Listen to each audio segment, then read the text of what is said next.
உத்தரப்பிரதேசத்தில் ஆளும் சமாஜ்வாதி கட்சிக்குள் முதலமைச்சர் அகிலேஷ் யாதவுக்கும் கட்சியின் தலைவரும் அவரது சித்தப்பாவுமான ஷிவ்பால் யாதவுக்கும் இடையே கருத்து மோதல் ஏற்பட்டது.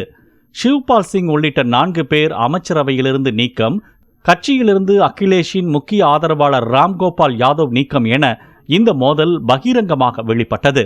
சமாதான முயற்சியாக சமாஜ்வாதி தலைமையகத்தில் திங்கட்கிழமை நடைபெற்ற ஆலோசனைக் கூட்டத்தில் வாக்குவாதம், மைக் பறிப்பு, ஒருவரையொருவர் கட்டியணைத்து சமாதானமாக போகுமாறு அறிவுறுத்தல் என காட்சிகள் அரங்கேறின. இந்நிலையில் செவ்வாய்க்கிழமை அன்று மீண்டும் இரு தரப்பினரையும் அழைத்து சமாதான முயற்சியில் முலாயம் சிங் ஈடுபட்டார். இதைத் தொடர்ந்து சமாஜ்வாதி தலைமை அலுவலகத்தில் செய்தியாளர்களிடம் பேசிய முலாயம் சிங் கட்சிக்குள் பிளவு ஏதும் இல்லை என்றும் அனைவரும் ஒற்றுமையாக இருப்பதாகவும் குறிப்பிட்டார். நீக்கப்பட்ட ஷிவ்பால் யாதவ் உள்ளிட்டோரை மீண்டும் அமைச்சரவையில் சேர்த்துக் கொள்வது பற்றி அகிலேஷ் யாதவே முடிவு செய்வார் என்றும் முலாயம் சிங் கூறினார். கடந்த தேர்தலில் தமது பெயராலேயே சமாஜ்வாதி கட்சி வெற்றி பெற்றதாகவும், வரும் சட்டமன்ற தேர்தலில் வெற்றிக்கு பிறகே முதலமைச்சர் யார் என்பது குறித்து முடிவு செய்யப்படும் என்றும் அவர் தெரிவித்தார். தேர்தலுக்கு இன்னும் சில மாதங்களே உள்ள நிலையில் தாம் முதலமைச்சர் பொறுப்பை ஏற்பது பற்றிய கேள்வியே எழவில்லை என்றும் முலாயம் சிங் கூறினார்.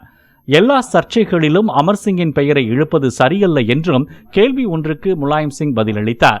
இருப்பினும் முலாயம் சிங் செய்தியாளர் சந்திப்பில் ஷிவ்பால் யாதவ் மட்டுமே உடனிருந்தார். அகிலேஷ் யாதவ் பங்கேற்கவில்லை. இதனிடையே சமாஜ்வாதி தலைமையகத்தில் குவிந்த தொண்டர்கள் அகிலேஷ் ஆதரவு முழக்கங்களை எழுப்பியதால் அங்கு பரபரப்பு நிலவியது.